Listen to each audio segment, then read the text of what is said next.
की मोहम्मद से वफा तूने तो हम तेरे हैं। अल्लाह अल्लाह गालिब हालांकि बड़ा शायर है, मगर उससे जब पूछा कि ये आपके जो शेर लोगों को याद हो गए, इसकी क्या वजह है, तो इकबाल की आंखों में आंसू आए और उसने लंदन में खड़े होके एक सहाफी से जब ये जवाब दिया तो वो रोने लगा। उसने कहा ये मेरा कमाल नहीं है। कहा फिर? कहा मैंने नाज शरीफ लिखने से पहले, अपना कलाम शायरी शुरू करने से पहले 1.25 करोड़ मर्तबा मदीने वाले पर दुरूद पढ़ा है, ये उसकी बरकतें हैं। जिसने 1.25 करोड़ मर्तबा दुरूद पढ़ा हो, उसकी शायरी लोगों को 3-4 शेर याद हो गए। फिर उस बरेली के सुल्तान ने कितना दुरूद पढ़ा होगा, जिसका सलाम आज वो भी पढ़ते हैं जिनको उर्दू जबान नहीं आती है। तो इकबाल की जो मैं बात कह रहा था वो बड़ी खास बात है, और मेरी बात बड़े ध्यान से सुनेंगे आप। इकबाल कहता है कितना ही खूबसूरत घर बना लो, आप देख नहीं रहे आजकल के घर, पहले भी घर थे, मगर आजकल के बड़े डेकोरेट हैं, अपडेट हैं कि भाई ये जो यहां की टाइल्स है ये सिर्फ किचन की है, इस टाइल को नहीं लगा सकते आप बाथरूम में, ये बाथरूम की है, इसको हॉल में नहीं लगा सकते, ये हॉल की है, ये सा वाला सोफा यहां रखा जाएगा, नहीं नहीं ये सोफा वहां ठीक लगेगा, ये यहां पर सेट रखें, इसको यहां सेट करें। मगर इकबाल कहता है कितने ही खूबसूरत घर बना लो, मगर उस घर को बर्बाद होने से कोई बचा नहीं सकता जिस घर में हुजूर की बेटी सैयदा फातिमा का जिक्र न होता हो। मतलब मकान होता है मकीन से, बुजुर्ग कहते हैं मकान होता है औरत से, और औरत है हया से, और हया है सैयदा फातिमा से।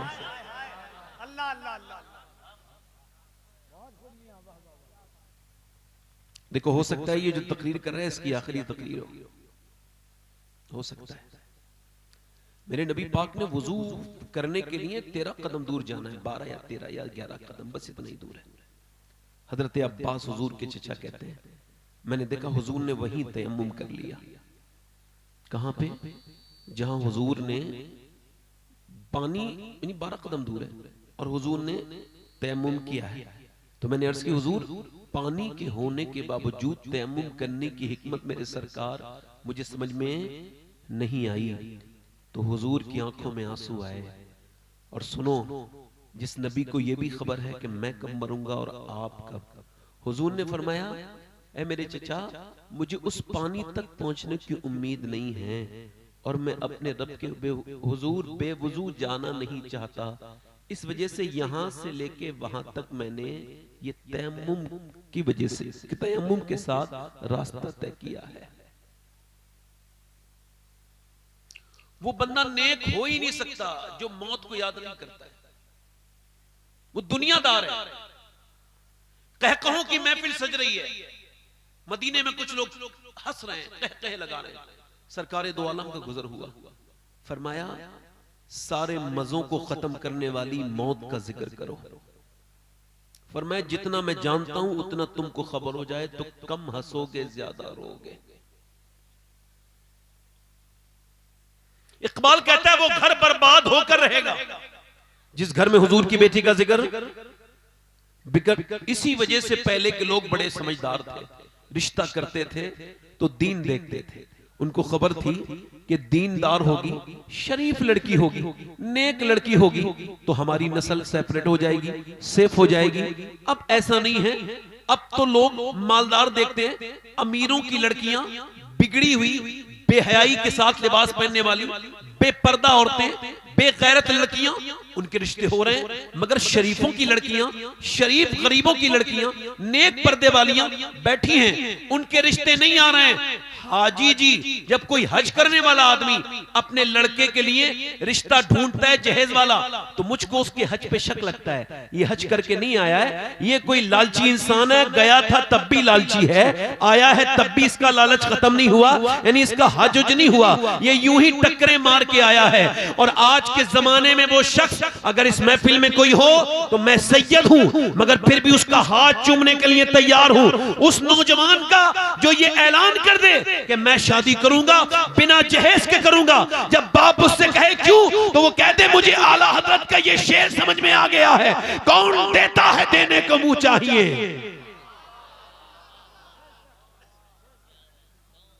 ये जहेज वाले कार ले लेते हैं, पेट्रोल नहीं डलवा पाते, वो पेट्रोल थोड़ी देगा, मगर जब मदीने वाले अता करते हैं ना तो गाड़ी भी देते हैं, फिर पेट्रोल भी देते हैं। पहले लड़की देखते थे वही शरीफ हो जाए, नेक लड़की हो, नानी तक चेक करते थे लोग। कफील अंबर साहब, शाबाश भाई, नानी तक चेक करते थे, नानी की शराफत उसकी बेटी में आएगी, बेटी की आदतें उसकी बेटी में आएंगी, यानी नानी शरीफ है तो रिश्ता करो। एक बिगड़ी भी औरत पूरे कुटुंब को, पूरे खानदान को बिगाड़ सकती है, इसका ख्याल नहीं रहा। हमारा तो काम है अजान पढ़ना, ये हमारा काम नमाजी घर घर से लाना नहीं है, हमारा बात है बात बता देना। तो सुनो मेरे दोस्तों, मेरे भाइयों, लड़कियों को देखो तो नानी तक देखो। इस्लाम भी कहता है नानी देखो, इस्लाम कहता है अगर नानी देखनी है तो मक्के की खदीजतुल कुबरा को देखो, और अगर बेटी देखनी है तो मदीने की फातिमा ज़हरा को देखो, फिर नवासी देखनी है तो करबला की ज़ैनब कुबरा को देखो। नारे तकबीर, नारे रिसालत, गौसुल वरा कॉन्फ्रेंस, जलसे दस्तारबंदी। कहां गई वो माएँ जो कुरान पढ़ती थी, कहां गई वो बेटियां। हम लोग किस मामले में, हमारी बेटियां जब होटलों में मुसलमान बुर्के वाली लड़कियों के ऊपर जब छापे पड़े तो वो निकले। मुसलमान लड़कियां जब बुर्के में होटलों में दरियाफ्त हों तो कौम को बड़ा सोचना चाहिए, शर्म की वजह से नीचे सर झुका लेना चाहिए। जब तेजी के साथ मुसलमान औरतें, मुसलमान बच्चियां, याद रखना वो औरत कभी नेक खातून, नेक लड़की माशरे को दे नहीं सकती जो खुद नेक ना हो।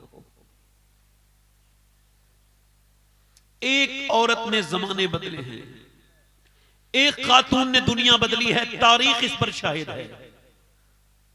कभी तारीख पढ़ के देखना, मंगोल को मुगल बनाने वाली औरतें हैं।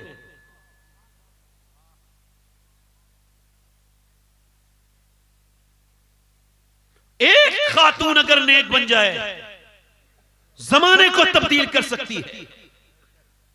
गैर मुनक़सिम हिंदुस्तान में एक चौधरी थे, 1000 बीघा से ज्यादा जमीन, मालदार इंसान, उनकी जो 2 बीबियां हैं, एक 100 नौकर हैं उनके पास, बच्चे भी हैं। उन्होंने तीसरी शादी कर ली, तीसरी बीबी उनको ठीक मिल गई। कभी कभी बीबियां ठीक भी मिल जाती हैं, इनको ठीक तीसरी मिली। क्यों? क्योंकि वो नमाजी थी, कुरान पढ़ती थी। बोलो पीछे वाले, कुरान पढ़ती थी, नमाजी थी, नमाज की पाबंद थी। अब उसने आकर के कोई ताने तो नहीं दिए, मगर यहाँ कोई नमाज पढ़ता ही नहीं है। उधर उसका भाई भी नमाजी था, बाप भी नमाजी था, माँ भी नमाजी थी, बहनें भी नमाजी थी, यहाँ पूरा घर पे नमाजी है। चौधरी कभी नमाज नहीं पढ़ता, ना कोई बच्चा नमाज पढ़ता, ना उसकी बीबी नमाज पढ़ती। अब उसने सोचा इनको नमाजी कैसे बनाया जाए, कैसे। अब उसने कोई ऐसा तो नहीं, मैं बताऊं आपको, नसीहत करना आसान है, नसीहत करना और कब और कहां करनी है बहुत मुश्किल है। नसीहत कैसे करनी है मैं आपको बताऊं, कभी कभी 10 साल लगते हैं बात को कहने में, मौका देखा जाता है। वसीम बरेलवी ने कहा था, कौन सी बात किस वक्त कहां कब कही जाती है, ये सलीका हो तो हर बात सुनी जाती है। उसने देखा कि इनको नमाजी के लिए मैं बनाऊं कैसे, नमाजी तवज्जो है, नमाजी कैसे बनाऊं, मेरी तरफ तवज्जो करो, नमाजी कैसे बनाना है।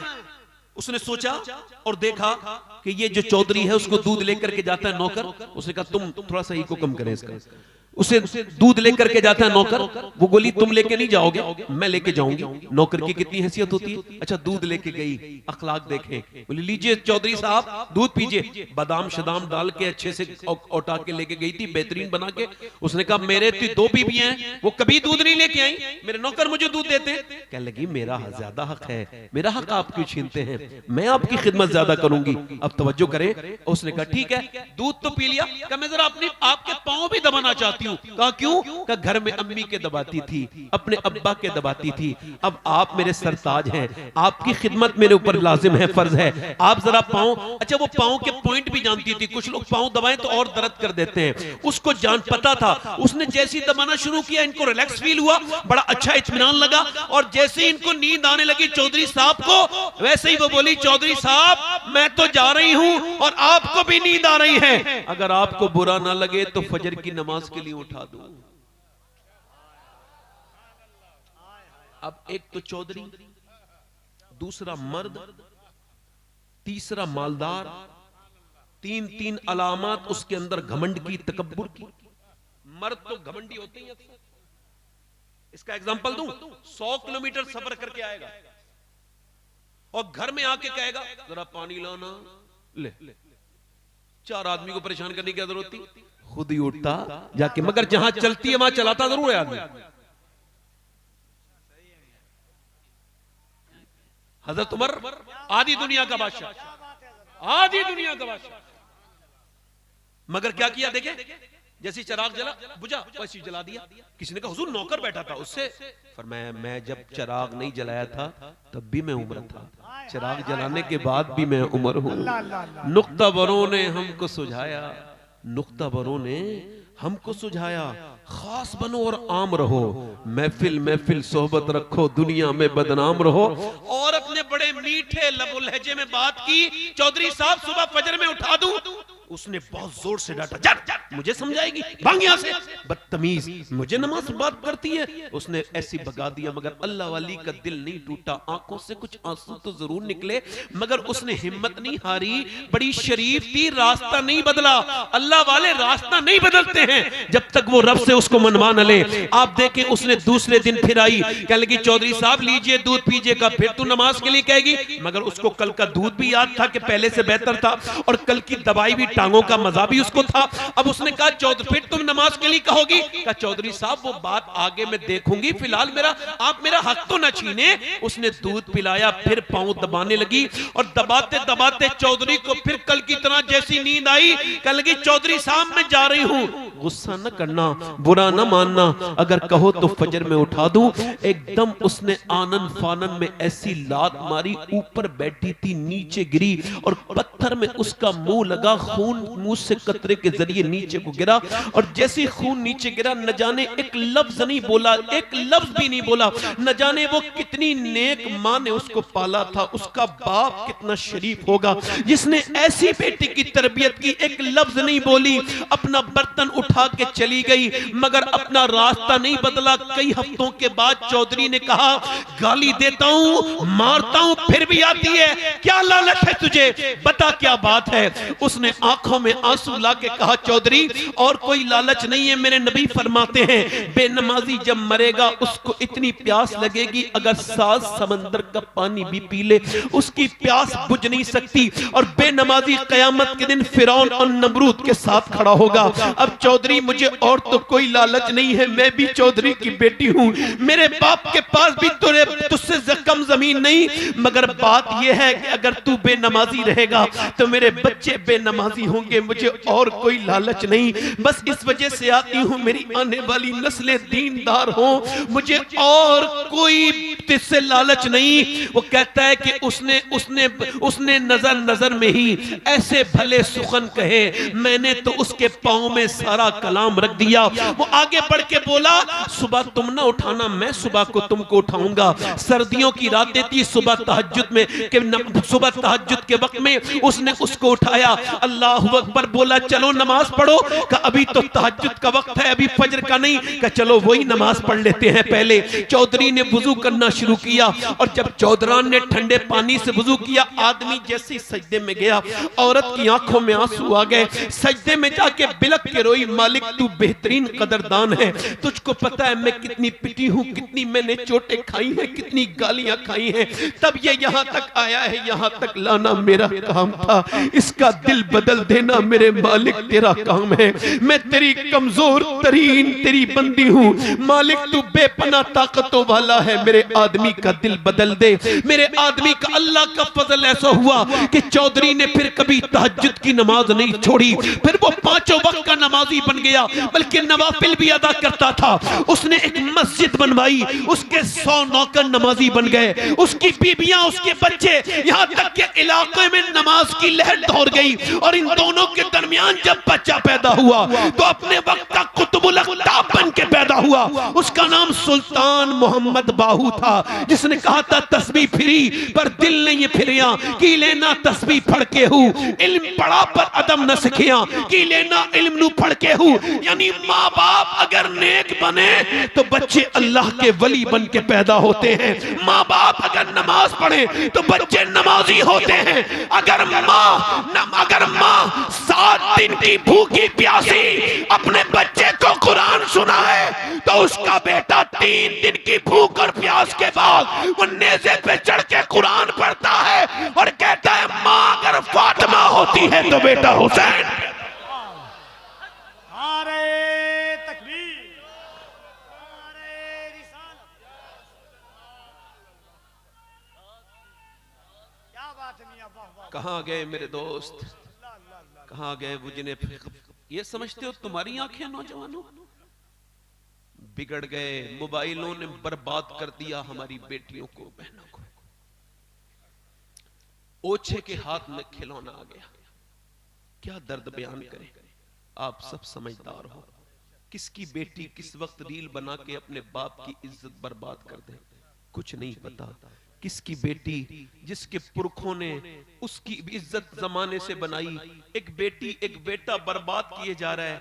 मेरी बेटी, मेरी बहन, ये तूने अपने जिस्म पे दिखा करके ये इंस्टाग्राम पे अपने फॉलोइंग बढ़ाए, फेसबुक पे बढ़ाए, यहाँ बढ़ाए, मगर मेरी बेटी ये फॉलोवर नहीं है, ये निगाहों के गंदे हैं, ये नफ्सियाती मरीज हैं जो तेरे जिस्म को देख के तुझे लाइक करते। मेरी बहन ये इज्जत नहीं है, ये इज्जत नहीं है। इज्जत कहां है बताऊं?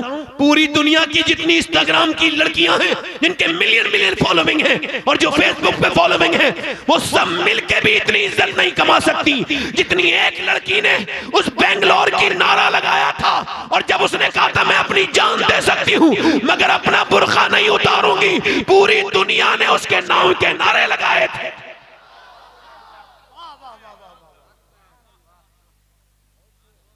नौजवान लड़कों, जिस हाल में मरोगे उसी हाल में उठाए जाओगे। ये आंखें तुम्हारी नहीं है, तुमने क्या समझा ये तुम्हारी आंखें? नहीं नहीं मेरे भाई, ये अल्लाह की अमानत है। ये मेरा हाथ अल्लाह की अमानत है, ये मेरे पाँव अल्लाह की अमानत है। अब तुम किधर जाते हो, किधर देखते हो, ये सब वो देख रहा है। वो रात को मोबाइल में गंदी वीडियो देखने वाले को भी देख रहा है, वो गाफिल नहीं है। वो रात को मोबाइल में कुरान पढ़ने वाले को भी देख रहा है। वो रात में गंदी तस्वीरों के साथ अपनी वीडियो कॉल करने वाली लड़की को भी देख रहा है, और वो रात में कुरान पढ़ने वाली को भी देख रहा है, वो उसको भी देख रहा है। वो किसी से गाफिल नहीं, सबको देख रहा है। मेरे दोस्त ये बता अगर तू मर गया इसी हाल में, मेरे नौजवान इसी गंदी आंखों के साथ मरा और कब्र में गया और नबी को तूने देखना चाहा, बोल कैसे पहचानेगा हुजूर को? उन आंखों से पहचान पाएगा जिन आंखों से तू गंदी तस्वीरें देखता था। इधर देख मेरे भाई, मेरी तरफ गौर कर। तुझको आज ये लगता हो वो जो गीत तुमने सुना नहीं, मेरी उम्र भर का रियाज था, मेरे दर्द की थी वो दास्तां जिसे तुम हंसी में उड़ा गए। ये लड़के नौजवान गाड़ी चल रही है, कहां पे गाड़ी चल? राजस्थान में 4 लड़के नाच रहे हैं 120 की रफ्तार पर। गाड़ी कितनी तेज चलाओ मगर फिर उसको कंट्रोल मुश्किल होता है। 120 की रफ्तार बड़ी खला 100 से नीचे रहनी चाहिए गाड़ी, मगर तेज गाड़ी चल रही है। वहां पे लगा हुआ है, वहां पे सीडी, उसमें एक लड़की नाच रही है। ये भोर के वक्त में तेज गाड़ी चला रहे हैं। अचानक गाड़ी डिसबैलेंस हुई, एक्सीडेंट हो गया, मां रो रही है, सुबह से लेके दोपहर हो गई, दोपहर से लेके शाम हो गई, बेटे की मौत की खबर ने मां के कलेजे को छन्नी कर दिया। कह रहे मेरे बेटे की लाश अभी तक क्यों नहीं आई? कहा नहीं, अभी पोस्टमार्टम हाउस पे भीड़ बहुत है, अभी लाशें वेटिंग में हैं। मेरे भाई, मेरे घर से 27 किलोमीटर दूर है पोस्टमार्टम हाउस।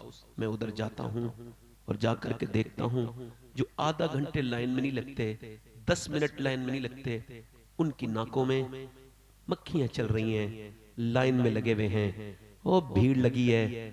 आज इतनी औरतों ने खुदकुशी की थी, ये सब यहाँ पे आ गई हैं, ये मर्द मरने वाले, ये तेज मोटर बाइक चलाने वाले, ये आज सब यहाँ पे आ गए हैं। और वो क्या होता है, पहले वो छेनी हथौड़ी से फाड़ते थे, अब ऐसा नहीं है, अब वो स्मार्ट है, ग्लेंडर ऊपर से डालते हैं, ऐसे करके पहले इसको खोपड़ी को खोला, उसके बाद अपना वो प्रोसेस करते हैं, यहां से लाके कर्र से पूरा चीर देते हैं, और उसके बाद जो भी ऑर्गन्स निकालने होते हैं चेकिंग करते हैं, जो भी उनका प्रोसेस है, उसके बाद मोटे मोटे वो सूजे से उसमें लगाते हैं, ऐसे करके उसमें स्टिक लगाते हैं, टांके लगाते हैं। मेरे नबी फरमाते हैं जब लेके चलते हैं मुर्दे को, तो वो कहता है आराम से चल, तेरे चलने से ऐ मेरी मैयत उठाने वाले मुझे तकलीफ होती है।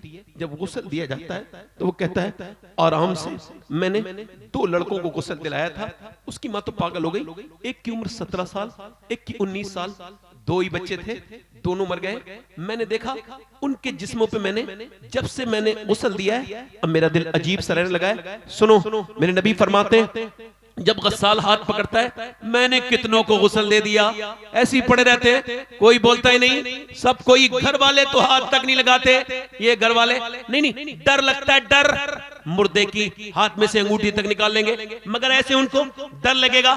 मेरे भाइयों, मेरे नबी फरमाते, मेरे आका, मेरे मुस्तफा फरमाते हैं, मेरे हुजूर फरमाते हैं, मेरे आका, कि जब उसका हाथ पकड़ता है गस्साल, तो वो कहता है नरमी कर मेरे गुस्ल में। ये बताओ, जब हाथ पकड़ने से नरमी, अल्लाह ना करे बरहना पड़ी है लाशें और चीरी जा रही हैं, अल्लाह ना करे, अगर कोई पोस्टमार्टम में कितने तकलीफ होती होगी, कितना दर्द होता होगा। मैं तो दिन रात सफर में रहता हूं, अपने मालिक से दुआ करता हूं, मेरे करीम, मेरे रहीम, मुझे पोस्टमार्टम वाली मौत से बचाना। कहां गए वो लोग? मैं आपसे पूछ रहा हूं, आपसे ही बात कर रहा हूं, आप सबसे पूछना चाहता हूं। हजरत सैयदना अबू हुरैरा इंतकाल करने वाले, आंखों में आंसू हैं, रो रहे, कभी रंग पीला, कभी जर्द, कभी सुर्ख, कभी जर्द, कभी सुर्ख, कभी जर्द, कभी सुर्ख। किसी ने कितने बड़े सहाबी क्या मौत से डरे? कहा नहीं, मौत से नहीं डरा हूं। का फिर मेरे नबी फरमाते हैं मरते वक्त खबर हो जाती है बंदा जहन्नमी है या जन्नती है। मैं अपने रब से कह रहा हूं, मालिक जब मैं मरूं तो मुझे जन्नत अता करना, जहन्नम से बचा लेना। मेरे भाई, मेरे नबी के गुलामों, एक औरत ने हिजरत की बदायूं से दिल्ली, इसको कहते हैं दिल्ली, सैयदादी है, सैदानी है। अगर कोई सैयद है तो 2 सीन उसके अंदर लाजिम होंगे, एक सजदे का सीन, एक सखावत का सीन। रात के वक्त में वो खातून रो रही है अपने कमरे में, कच्चे घर में, उसका 7 साल का बेटा उठता है, कहता अम्मा क्यों रोती है? कह लगी मेरे बेटे और कोई बात नहीं, बस मेरे हाथ पे अभी छुपकली चढ़ी थी, फिर मुझे अपनी कब्र याद आ गई, अभी कुछ दिनों के बाद ऊपर से मेरे तख्ते लगाए जाएंगे, फिर उसके ऊपर मिट्टी डाली जाएगी, फिर उसके बाद मेरी नाक में मुंह में कीड़े चलेंगे। मैं सोच रही हूं आज तो ये मैंने हटा दी, ये मैंने छुपकली, कल जब मैं मरूंगी और मेरे ऊपर तख्ते लगा के लोग जाएंगे, नाक में मेरे कीड़े चलेंगे, मेरे लाडले, बस उसी कब्र से मुझे खौफ है। मेरे नबी फरमाते ये दुनियादारी में लगे हुए इंसान, ओ बाहर आ मेरे भाई, किस धोखे में पड़ गया? बादशाहों की नहीं रही दुनिया, अमीरों की नहीं, ना अमीरों को छोड़े, ना गरीबों को छोड़े, ना बादशाहों को छोड़े, ना वजीरों को छोड़े, ना आलिम को छोड़े, ना जाहिल को छोड़े, किसी को नहीं छोड़ेगी। मौला अली फरमाते हैं तू क्या समझता है ये तेरी सांसें? नहीं, ये तेरी सांसें नहीं है, ये सांसें नहीं है, मौत की तरफ बढ़ते हुए कदम है। तू हर दिन मौत के करीब चलता चला रहा है, तुझको बिल्कुल भी खौफ नहीं। ओ मेरे दोस्त, ओ मेरे भाई, मेरी तरफ देख, मैं तेरी तुझसे बात करता हूं और तुझसे ही बात कर रहा हूं। मेरे भाई, इतनी गफलत में क्यों है? नौजवान, तू अपने रब के सामने झुकता क्यों नहीं? ये जो और सुनो, वो औरत कहने लगी मेरे बेटे बस उसी कब्र से खौफ है। ये जो तकरीर कर रहा है ये भी एक दिन मर जाएगा, ये जो सुन रहे हैं ये भी मर जाएंगे। हुजूर फरमाते हैं, मेरे आका फरमाते हैं, जब ऊपर से लगाने के बाद तख्ते और जब वो जाते हैं तो वो मुर्दा कहता है कहां चले मेरे दोस्तों, कहां चले मेरे भाइयों, कहां गए मेरे यारों, कहां गए मुझे छोड़ के, कहां जा रहे हो। हुजूर फरमाते हैं उसकी आवाज सब सुनते हैं सिवाय इंसानों के। अल्लाह अगर चाहे, फरमाते हैं अगर इंसान सुन ले तो वो उसकी मौत पे नहीं अपनी जिंदगियों पर रोएंगे। यानी जरा सोचो तो, आपकी मेरी लाश कब्र के नीचे है। मेरे नबी फरमाते हैं मेरे नजदीक सबसे खतरनाक जगह कब्र है, कब्र। ओ मेरे भाइयों मेरे दोस्तों, कौन सा दिन आएगा और कितनी मौतें उठेंगी। आला फरमाते हैं हाय गाफिल वो क्या जगह है जहां 5 जाते हैं 4 फिरते हैं। इधर आपने 5वें आदमी को कब्र में रखा है, 4 रख के बाहर को आ गए। आला फरमाते हैं ओ कब्र में इंसान को रखने वालों, क्या तुमको ये खबर नहीं है तुम हमेशा नहीं निकलते रहोगे, एक दिन तुम इसी कब्र में चले जाओगे। किस बात के झगड़े लगा रखे हैं, कैसी तुम्हें दुनिया की लालचें हो गई हैं, तुम्हें डर नहीं लगता। हजरत मूसा अलैहिस्सलाम के जमाने में झगड़ा हो गया जमीन पर, ये मेरी जमीन है, वो कह रहा है मेरी जमीन है। अब कहा मूसा ही इसका फैसला करेंगे अलैहिस्सलाम। कह लगे मूसा फैसला कर दीजिए जमीन किसकी है। दोनों के पास दलीलें हैं। मूसा अलैहिस्सलाम बोले इन दोनों से नहीं पूछूंगा, जमीन से ही जाके पूछ लूंगा। कहा ए जमीन तू किसकी है, ये दोनों दावेदार हैं। जमीन कहने लगी मूसा ये मैं इन दोनों में से किसी की नहीं हूं। का फिर कहा ये दोनों मेरे हैं, इन दोनों के जैसे न जाने कितनों को मैं चट कर गई, हजम कर गई, इनको भी कर जाऊंगी। अल्लाह अकबर। वो औरत बोली मेरे लाडले मुझे उस कब्र से खौफ है, उसी का डर है। बेटा छोटा सा बोला अम्मा तू तो बड़ी है, मैं छोटा हूं, मैं मर गया तो मेरा क्या होगा। तो मां ने कहा सजदा कर अल्लाह बचाएगा कब्र से। जैसी मां सजदे में गई बेटा सजदे में गया। मां बोली मेरे मालिक मेरा यतीम बच्चा है कबूल कर। अल्लाह का फजल हुआ, अल्लाह ने बच्चे को ऐसा करम किया कि बच्चा जवान हो गया, नमाज तहज्जुद की पढ़ते पढ़ते मां का विसाल हो गया। अब 750 साल गुजर गए। जाके देखो दिल्ली की सरजमीन पे बादशाह आते रहे, उनकी हुकूमतें खत्म होती रही, उनकी औरतों की कब्रों के निशान नहीं मिलेंगे, मुगलों की शहजादियों की कब्रों के निशान मिट गए। मगर जो रात को रोती थी उसका मजार 3 बीघा जमीन में बना हुआ है, उसका नाम सैयदा जुलेखा अलमारूफ माई साहिबा है। करीब में उसके बेटे का भी मजार है। और सुनो इसके मजार पे हर हफ्ते बुध के दिन मेला लगता है, करीब में उसके बेटे का मजार है। बादशाहों की कब्रें मिट गई मगर उसके बेटे के मजार पे रोज मेला लगता है। उसके बेटे का नाम निजामुद्दीन महबूब इलाही।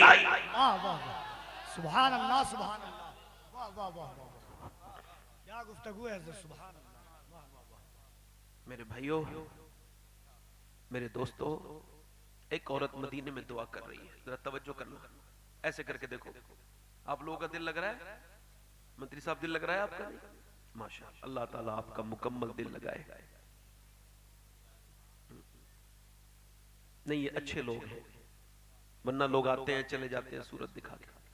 ये बैठे हैं, इनका इसका मतलब इनके अंदर खैर है, भलाई है। हर इंसान के अंदर बड़ी भलाइयां होती हैं, उसे उसी नजर से देखा करो, जाविया अच्छा करो। अपनी नजरें अच्छी करोगे तो नजारे अच्छे हो जाएंगे।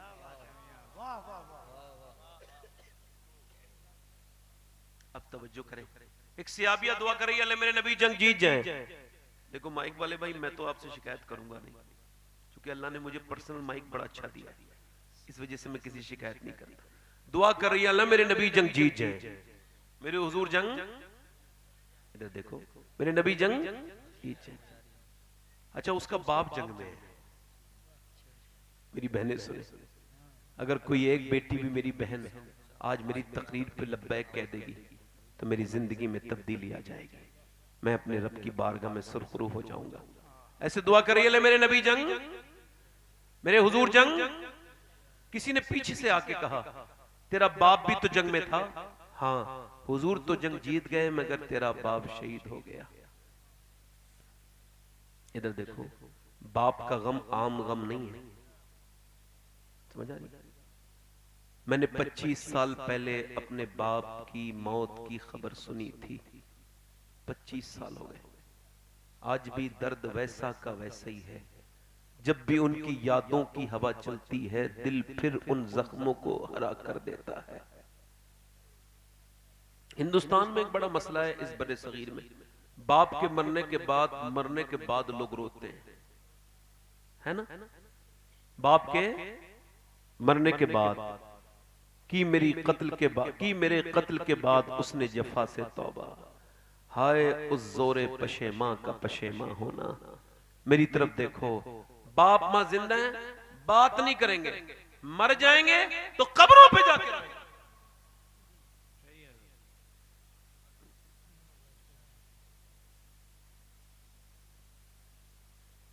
बाप का गम बड़ा गम है। मां वो अजीम हस्ती है जिसने दुआओं से वली बनाए।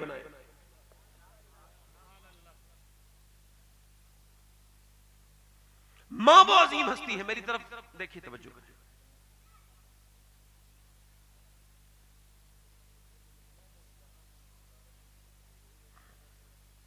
आपका दिल लग रहा है मेरी तरफ देख रहे हैं? मैं डिस्टर्ब तो नहीं हो रहा हूं? नहीं, आपको लग रहा है कि नहीं? ऐसे कोई बातें होती है थोड़ा डिस्टर्ब हो जाता हूं। संजीदा मिजाज का इंसान हूं ना। तवज्जो करें, अल्लाह सलामत रखे। माँ बाप के मरने के बाद बाप उस दिन नहीं मरता है जिस दिन उसकी मौत आती है। बाप तो उस दिन मरता है जिस दिन बेटा तेज आवाज से उससे बोलता है। बाप को मौत इस दिन आती है जिस दिन उसका बेटा बदतमीजी करता है उसके साथ। और एक बात और बताऊं मैं आपको,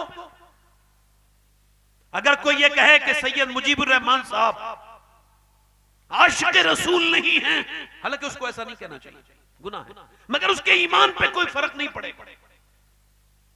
अगर कोई ये कहे कि शाहबाज रजा नूरी कलकत्तवी आशिक रसूल नहीं है तो ईमान पे फर्क नहीं पड़ेगा। अगर कोई ये कहे कि कफील अंबर साहब किबला कलकत्तवी ये आशिक रसूल नहीं है तो कोई फर्क नहीं पड़ेगा। कोई ये कहे कि शबात हुसैन ये आशिक रसूल नहीं है तो फर्क नहीं पड़ेगा। मगर मैं जिसका जिक्र कर रहा हूं, अगर उसके बारे में सोच भी लिया तो फर्क पड़ेगा, क्योंकि उसको मेरे नबी ने अपनी जबान से फरमाया कि उवैस करनी मेरा आशिक है।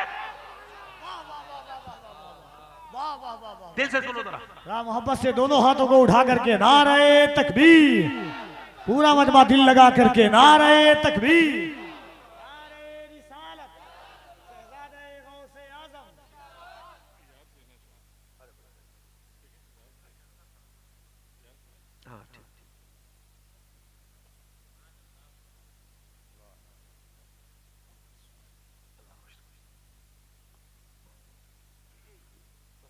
इधर देखिए,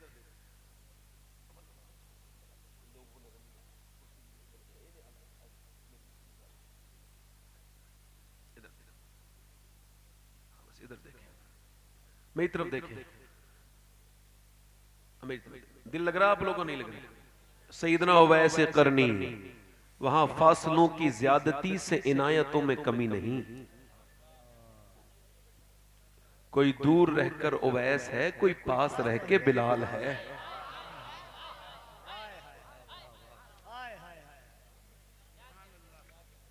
ए भाई बैठ जाओ, ए भैया, ए भैया, ए आप बैठ जाओ, या तो बैठ जाओ या ऐसे उठो कि फिर कभी ना बैठो। नहीं मतलब मजाक नहीं है, आप बैठ जाओ, आराम से बैठ जाओ बेटा। तो सुन लो मुझे बात, कहो तो खत्म कर दूं मैं। मैंने कोई फालतू बात तो नहीं की इतनी देर में, तो आप सुनो मेरी बात। मेरे बात आपने गुलाम नूर मुजस्सम साहब को सुनना है, जो कि हिंदुस्तान के बड़े मशहूर शायर भी हैं, मौलाना भी हैं, कारी भी हैं, है ना? ये भी बताना जरूरी हो गया आजकल। अब मैं आपसे अर्ज कर रहा था, क्या नाम है उनका? हजरत उवैस। उन्होंने कभी अपनी हुजूर का दीदार जाहिरी तौर से कभी किया? क्यों? मां उनकी पैरालिसिस है, फालिज में है, मां उनकी फालिज में है। सैयदना उवैस करनी। अच्छा, जब कोई मदीने से आता है तो हम पूछते हैं मदीने वाले की सड़कें कैसी हैं, मदीने की गलियां कैसी हैं, हुजूर का रोजा कैसा है, सरकार का दलान कैसा है। और वो सियाबी ये नहीं, वो उवैस करनी ये नहीं पूछते थे, बल्कि वो ये कहते थे, ये बताओ मदीने वाले की आंखें कैसी हैं, हुजूर का चेहरा कैसा है।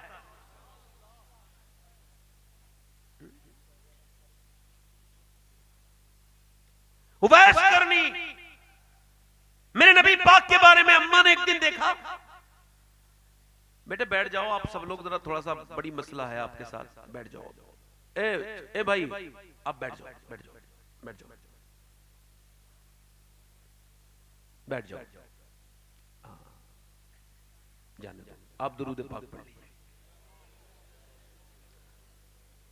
5 मिनट और बोलूं या खत्म कर दूं? आपका दिल लग रहा है, बोलो। किन लोगों का हाथ दिल लग रहा है? दोनों हाथ उठा के बोलो लब्बैक या रसूल अल्लाह। बड़ी मेहरबानी।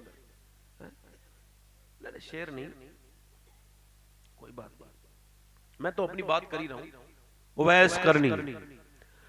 वहां फासलों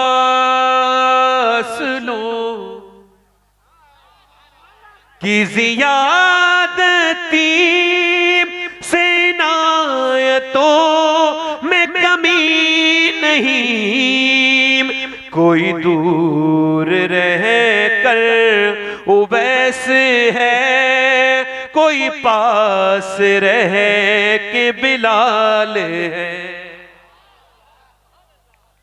सैयदना उवैस करनी। अब मां देखती है कि जब भी कोई मदीने से आता है, मक्के से आता है, मेरा बेटा गमगीन हो जाता है, परेशान हो जाता है और पूछता है हुजूर के बारे में। तो मां ने एक दिन पूछा, क्या मेरे बेटे बहुत मोहब्बत करता है अपने नबी से? तो कोई जवाब नहीं दिया।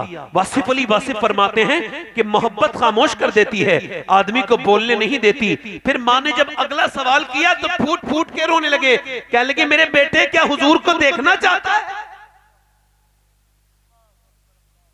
कहने लगे हाँ मेरी मां, मगर तू बीमार है, तो मेरी मां ये बता मैं कैसे जाऊं? मेरे नबी ने फरमाया कि माँ बाप जिसके हैं वो उनकी खिदमत करे, मेरे साथ जिहाद पे न जाए, ये उसके माँ बाप की खिदमत करना उसके लिए काफी है। मेरे नबी के गुलामों सुनो, मां ने कहा मेरे लाडले जा देख के आ जा उवैस करनी से, मगर सैयदना उवैस करनी कह रहे नहीं। मां ने कहा मेरे बेटे चला जा। जब मां ने कई मरतबा कहा और मैं तुझे 3 पहर का टाइम देती हूं, तो हजरत उवैस करनी वहां से निकल गए और मदीने की तरफ चल रहे हैं और यही कह के जा रहे, चला हूं एक मुजरिम की तरह मैं जानिबे तैबा, मदीने का सफर है और मैं नमदीदा, किसी के हाथ ने बढ़कर सहारा दे दिया, वरना कहां मैं और कहां वो रास्ते, पेचीदा। मेरे नबी के उवैस करनी मदीने पहुंच गए। अच्छा, हुजूर के रोजे पर पहुंच गए, हुजूर के घर पहुंच गए, सरकार के दरवाजे पे पहुंच गए। हजरत अली बिन उस्मान हजवेरी दाता लाहौरी कहते हैं हजरत उवैस करनी ने जाकर के अर्ज की, क्या नबी करीम तशरीफ रखते हैं? क्या मेरे मुस्तफा जाने रहमत तशरीफ रखते हैं? आवाज आई नहीं हुजूर तो नहीं है। आप कौन है? क्या मैं एक मुसाफिर हूं, एक चरवाहा हूं, हुजूर का दीदार करने आया हूं। मेरी मां ने मुझे कुछ कम वक्त का टाइम दिया है, क्या हुजूर तशरीफ रखते हैं? अंदर से आवाज आई, रात को ठहर जाओ, सुबह को मुस्तफा आए, सुबह को मेरे नबी आए तो नबी पाक से मिलकर के चले जाना।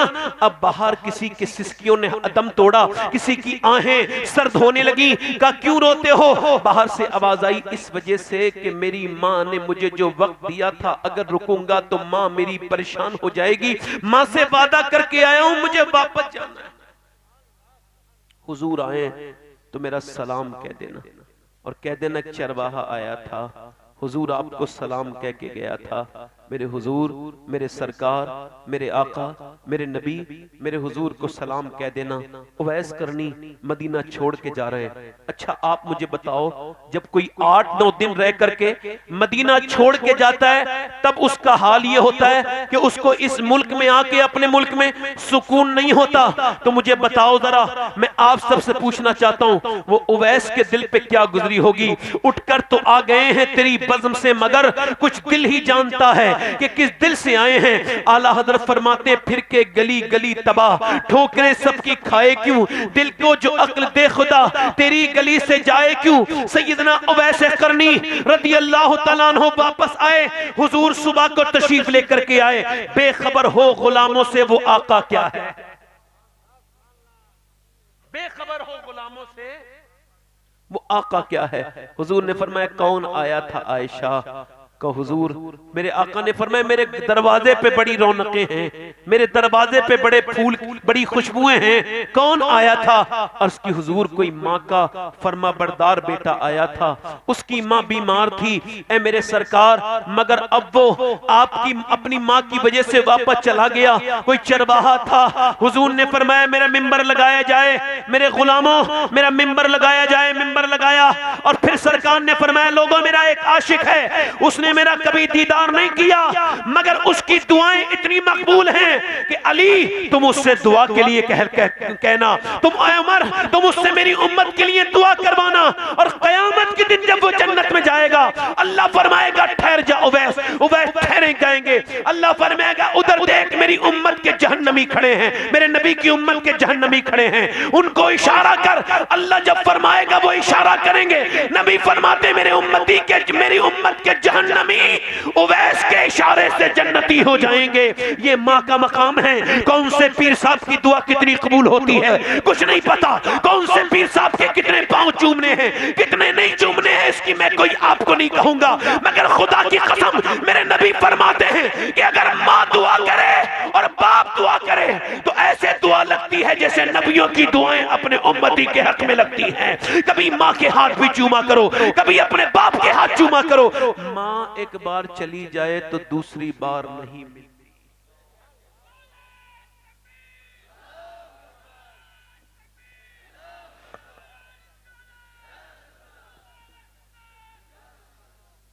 वो घर घर नहीं है जिस घर में माँ बाप। ओ मैं आखिरी बात बयान कर रहा हूं और खत्म कर रहा हूं। दिल लग रहा आप लोग को नहीं लग रहा? दूर से बोलो सुभान अल्लाह। दुआ कर रही है मेरे नबी जंग का तेरा बाप शहीद हो गया, जरा गौर तो करो, तेरा बेटा शहीद हो गया, तेरा भाई, 3 मौत की खबरें, 3 शहादतें, दिल फटना गया होगा मगर निकली, पर्दा करके घर से निकली। औरतें कहने लगी किधर जाएगी, बाप को देखेगी, भाई को देखेगी या बेटे को देखेगी? नहीं नहीं, ना बाप की तरफ गई ना भाई की तरफ गई, वो उधर गई जिधर हुजूर थे, नीचे जाके खड़ी हो गई। सरकार ने फरमाया, मेरे आका करीम ने फरमाया उसको देख के अल्लाह तुझे सब्र दे, तेरा बाप, तेरा भाई, तेरा बेटा शहीद हो गया। हुजूर की तरफ देख के अर्ज करती है, या रसूल अल्लाह आप सलामत हैं तो मेरा सब कुछ सलामत है, या रसूल अल्लाह आप सलामत हैं तो मेरा सब कुछ सलामत है। फिर बाप के जनाजे पे गई, पर्दा सलामत था, भाई के जनाजे पे गई, पर्दा सलामत था, रोई जरूर, आंखों से आंसू आए, मगर किसी ने कहा बाप भाई सब शहीद हुए फिर भी पर्दा वैसा का वैसा। कह लगी बाप को मौत आई है, शहादत हुई है, अभी मेरा पर्दा तो जिंदा है ना, मेरा इस्लाम जिंदा है। मगर इस तरह की लड़कियां अब कहां मिलेंगी? मगर अल्लाह का शुक्र है कि फिलिस्तीन की बच्चियों के बारे में मैं सैयद हूं, फिर भी ये वसीयत करके मर जाऊंगा, अगर कोई फिलिस्तीन की लड़की का जूता ला दे, उस लड़कियों का कि जिन्होंने ये बयान दिया है कि जब हम रात को सोते हैं तो मेरे सीने पे वो जूता रख देना, कि जब रात को सोते हैं तो हम इस वजह से रात को सोते हैं तो अपना बुर्का ओढ़ के सोते हैं, पर्दा करके सोते हैं। का क्यों? का इस वजह से कि जब रात को बम गिरते हैं तो सुबह को मलबे में से लाशें निकलती हैं, हम ये सोच करके पर्दा करके सोते हैं कि अगर हमारे घरों पे बम गिरे और सुबह को जब हमारी लाशें निकले तो पर्दे में होनी चाहिए, बेपर्दा नहीं होनी चाहिए। कि जब कयामत के दिन हुजूर की बेटी से मुलाकात हो तो अर्ज कर दे हमारे घर तो मलबे बन गए थे, हमारे बच्चों की लाशें तो बम्बों से उड़ गई थी, मगर ए नबी ज़ादी हमने पर्दा नहीं छोड़ा, हम पर्दे में आए हैं, हम पर्दे में आए हैं। काश मैं अपनी उन बेटियों को बताता जिनको सर पे दुपट्टा रखने में शर्म महसूस होती है, मैं काश अपनी उन बहनों को बता पाता, मेरी बेटियों को बता पाता, काश मैं उनको बताता कि उनके लिए मशअले राह वो अमेरिका की टीनो नहीं है, उनके लिए मशअले राह मदीना की फातिमातुज़ ज़हरा है, उनके लिए मशअले राह वो बंबई की औरतें नहीं है जो नाचती हैं, उनके लिए मशअले राह कराची के सीरियलों में काम करने वाली लड़कियां नहीं हैं, उनके लिए मशअले राह करबला की ज़ैनब कुबरा हैं। काश मैं अपनी बहनों को बता सकता था। सुनो मेरी तरफ गौर करो मेरे भाइयों, काश मैं उनको बता सकता था कि हुजूर की बेटी को क़यामत के दिन क्या जवाब देंगी जाके। अल्लाह के रसूल की बेटी दुनिया से जा रही, ध्यान से सुनना, 6 महीने तक हुजूर की बेटी रही हयात से और 27 साल की उम्र में दुनिया को पर्दा किया, मगर 6 महीने हुजूर के बाद मुस्कुराई नहीं मुस्कुराई। हजरत अली के साथ जाती थी, सुनो, हजरत अली के साथ जाती थी और वहां पे जो वो पड़ी थी हुजूर के साथ जाती थी और सरकार दो आलम की मुबारक तुरबत अथर से मिट्टी उठाती थी और सूंघती थी और कहती थी अली जरा सूंघो तो, जैसे मेरे बाप की मिट्टी में खुशबू है, आप सूंघो ऐसी खुशबू तो किसी मुश्क में भी नहीं होती। 6 महीने तक मुस्कुराई नहीं, किसी ने मुस्कुरा। आज जब विसाल हो रहा है तो हल्का सा उस दिन मुस्कुरा रही है। हज़रत अली ने कहा आज सैयदा को क्या हुआ है? कहा आज मेरा इंतकाल हो जाएगा। कहा फातिमा कैसे खबर? कहा आज मैंने अपने अब्बा को देखा था ख्वाब में, मेरे अब्बा कुछ ढूंढ रहे थे, मैंने पूछा अब्बा क्या ढूंढते हैं? कहा मेरी सैयदा, मेरी फातिमा, मैं तुझे ढूंढता हूं। अर्ज की आज मेरा, मगर एक बात, हर घर चमन बन जाएगा, हर घर में नेकी पैदा होगी अगर ये बात सुन ले मेरी बेटियां और बाप भी सुने। बेटियां का मेरे अब्बा ने मुझे रुखसत किया था ना, तो कहा था फातिमा आज रुखसत कर रहा हूं, कल अली को राजी करके आना। बस आपकी अगर कोई मेरी बात बुरी लगी हो, ए अली मुझे आप माफ कर दें। अल्लाह अकबर। हजरत अली आगे बढ़े, हाथ पकड़ के बोले फातिमा कैसी बात करती हो, आपने तो कभी कोई ऐसी बात ही नहीं कही, आप तो अली को माफ करो। 7-7 दिन मेरे घर में खाना नहीं बना, मगर आपने किसी से कहा नहीं। अल्लाह अकबर। एक दिन हुजूर की बेटी आ रही थी, मेरे नबी पाक की बेटी अम्मी आयशा फरमाती हैं हुजूर आपकी बेटी आ रही है। हुजूर की बेटी खड़ी, हुजूर उठ के खड़े हुए, चादर में कुछ बांध के लाती थी। हुजूर ने फरमाया फातिमा क्या लाई हो मेरी बिटिया? अब्बा लीजिए रोटी थी, लीजिए रोटी। हुजूर ने एक लुकमा खाया, आंखों से आंसू। क्या हुआ अब्बा? का फातिमा मेरी बेटी, इरशाद हुआ मैंने 5 दिन से कुछ नहीं खाया है, पहला लुकमा तेरे बाप के मुंह में गया है। कहा अब्बा आप खा लीजिए, मैंने भी आज 5 दिन से कुछ नहीं खाया। अली जो लेके आए मैंने रोटी बना के अली को और फिर हसन को खिला दी, मैंने वो नहीं खाई, पहले अब्बा को खिलाऊंगी बाद में खाऊंगी। आज अली कह रहे हैं फातिमा आप मुझे माफ करें। फिर रोने लगी। अस्मा बिनते उमैस कहती है हज़रत अबू बकर सिद्दीक की बीबी, मैंने कहा क्या आपको डर लगता है मौत से? कहा नहीं नहीं। कहा फिर मेरे नबी की बेटी की बात सुनो, ओ इंस्टाग्राम पे नाचने वाली हो, ओ जिस्मों पे टाइट लिबास पहनने वाली हो, ओ कुरान को छोड़ने वाली हो, सुनो मेरे नबी की बेटी रोक कहती है जीते जी तो मैंने पर्दा किया है। मेरा इमाम कहता है जिसका आंचल न देखा मोह मेहर ने, उस रिदाए नजाहत पे लाखों सलाम। खून खैरुल रसूल से है जिसका खमीर, उसकी बेलौस तीनत पे लाखों सलाम। कहती है मैं इस वजह से रो रही हूँ कि जब मरने के बाद किसी मुर्दे पे डाला जाता है कपड़ा तो पता चल जाता है कितनी मोटी है ये मरने वाला, या कितना मोटा है, कितनी मोटी है मैया। मैं इस वजह से रो रही हूँ, जीते जी तो मैंने पर्दा किया है, कहीं इंतकाल के बाद मेरा जनाजा निकले तो किसी को ये खबर ना हो जाए कि मोहम्मद की बेटी फातिमा कितनी मोटी थी, कितनी पतली थी। मेरे नबी की बेटी इस दुनिया को 27 साल की उम्र में तकरीबन छोड़ रही है और दुनिया को यह पैगाम दे रही है कि ये जो दुनिया से जा रही है ये कोई आम नहीं है। इकबाल ने कहा था मरियम अज़यक निस्बत ईसा अजीज, अस्सै निस्बत हजरत ज़हरा अजीज, नूर चश्मी रहमतुल लिल आलमीन, इमाम अव्वलीन व आखिरीन। इकबाल कहता है कौन है फातिमा?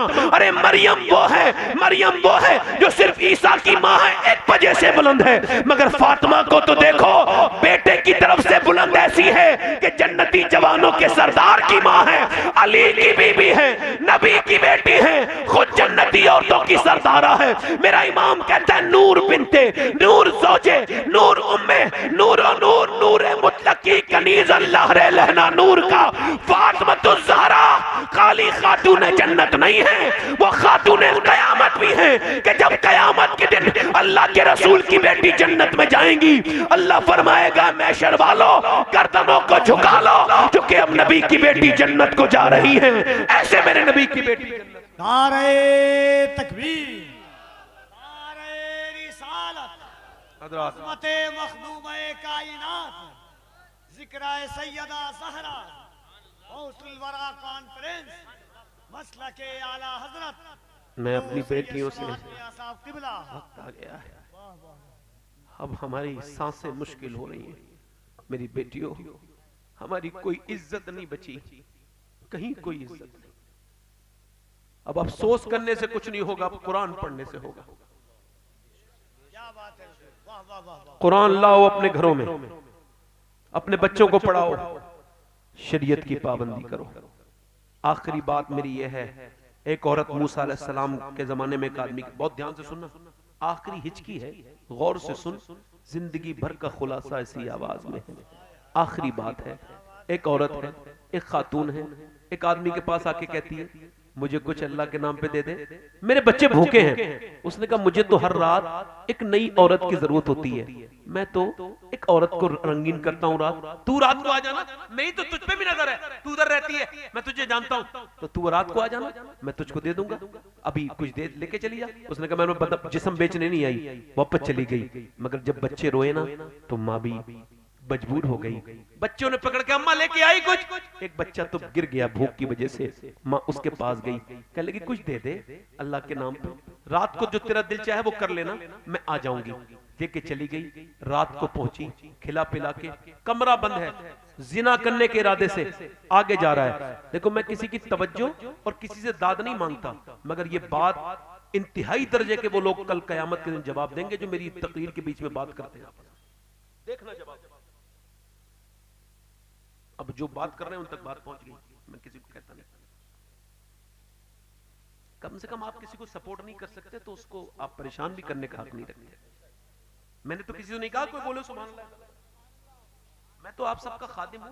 डाकिये की कोई हैसियत नहीं होती है, डाकिये कोई औकात है, डाकिया तो डांक लेके आता है, मगर अल्लाह का शुक्र है डाकियों को नहीं देखा जाता, जहां से खत आया था उसको देखा जाता है। तो मैं हूं तो डाकिया, मगर मदीने वाले का खत पढ़ रहा हूं। जिना करने के लिए आगे बढ़ा है, किस हाल में वो होगा, रोज जिना करता था, लड़की औरत की तरफ बढ़ा, वो लेटी है, ये आगे बढ़ा है, इसके ऊपर सवार है, शिद्दत उस गुनाह की, आगे बढ़ के इसके हाथ लगाने के लिए बढ़ा, वो लड़की औरत लेटी है, सांसें तेज हुई, हाथ जैसी लगाए ना वैसे ही इसकी आंखों से आंसू आए, रोने लगी। क्यों रोती है, क्यों रोती है, पैसे नहीं मिले? का पैसे सब कुछ नहीं होते, इज्जत भी कुछ होती है और ईमान भी कुछ होता है। का क्या मतलब? का जब मैं रात को सजदा करती हूँ तब भी मेरा रब मुझे देखता है, और आज जब मैं तेरे साथ अपना मुंह काला कर रही हूँ तब भी मेरा रब मुझे देख रहा है। मैं उससे यही कह रही हूँ, ए बेपनाह ताकतों वाले, तुझको खबर है कि मैं एक कमजोर औरत हूँ और मैंने कभी जिना नहीं किया, तू खुद इस पर गवाह है। मालिक मैंने कभी जिना नहीं किया, अगर मेरे बच्चे भूखे न होते, ए मेरे मालिक अगर मेरे बच्चे भूखे न होते और मैं परेशान न होती तो कभी ये बुरा काम न करती, मुझे माफ कर देना। ये कह के जब वो रोई, अल्लाह कितना करीम है, कैसे दिलों को बदलने वाला है, कैसा अजीम है कि उसने एकदम उसका दिल बदल दिया। वो रो के बोला, जा मैं तुझे अपनी बहन बनाता हूँ, तूने मेरी आंखें खोल दी, इतनी परेशानी में डरती है, जा। वो तो चली गई, पैसे वैसे दे दिए, ये सजदे में गिर के बोला, मालिक मुझे माफ कर दे, एक दिन आई थी हाथ तक नहीं लगाया, मैंने तो कितनी इज्जतों पे डाके डाले, मालिक मैं बहुत गुनहगार हूँ, मुझे माफ कर दे, मेरे करीम मुझे माफ कर दे। वो रो रो के सो गया, पता ही नहीं चला। सुबह को दरवाजा दस्तक हुई, का कौन? का दरवाजा खोलो, सामने मूसा अलैहिस्सलाम खड़े थे। कह लगे आप कौन? का मेरा नाम मूसा है, अल्लाह ने तुझे सलाम कहा है। कह लगे मूसा गलत रास्ते पे आ गए, इस इलाके के सबसे बदकार आदमी का घर है, मुझे अल्लाह सलाम नहीं कह सकता। मूसा ने कहा नहीं नहीं, तेरा तूने कोई नेकी की है? उसने पूरी बात बता के रोने लगा। कह लगा मैंने एक नेकी की। फिर कितना रोया? का मैं इतना रोया कि मेरा चेहरा पूरा भीग गया था। तो मालूम है मूसा अलैहिस्सलाम क्या बोले? अल्लाह ने मुझे भेजा है और कहा है मेरे बंदे से कहना उसके आंसू उसके अल्लाह ने कबूल कर लिए। कोई बंदा तेरे दर पे जो आंसू रोल देता है, मेरे मौला दरे तौबा तो उस पर खोल देता है। मूसा ने कहा अल्लाह ने तुझे माफ कर दिया, तुझे सलाम भेजा है।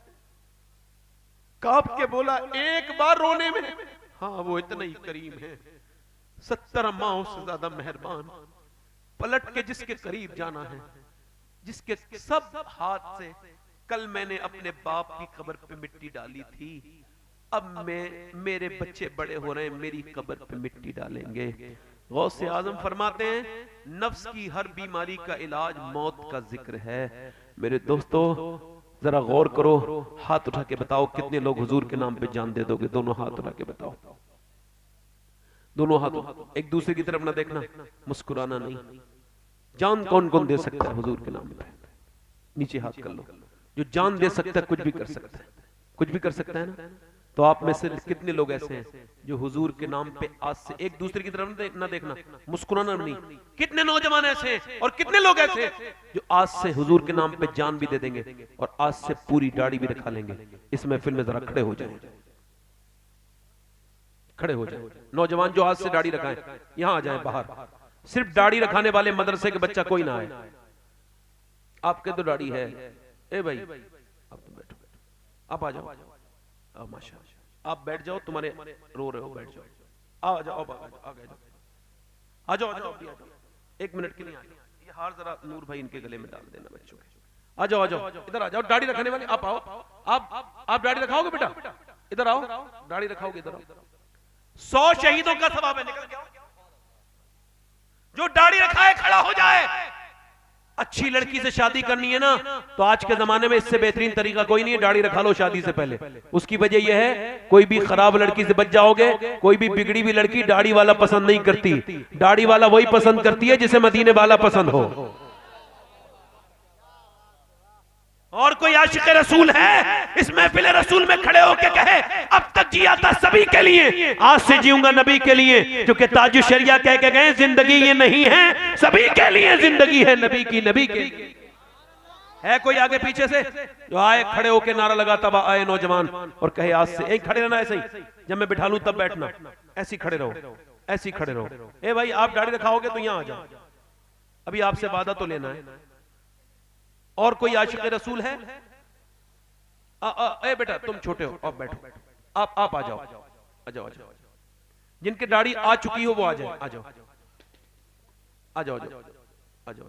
कितने इधर आओ भाई, इधर आओ, इधर आओ, आगे आगे खड़े हो, आगे आओ जरा। हजरत इसके सर पे हाथ रख, हजरत हाथ रखो, सर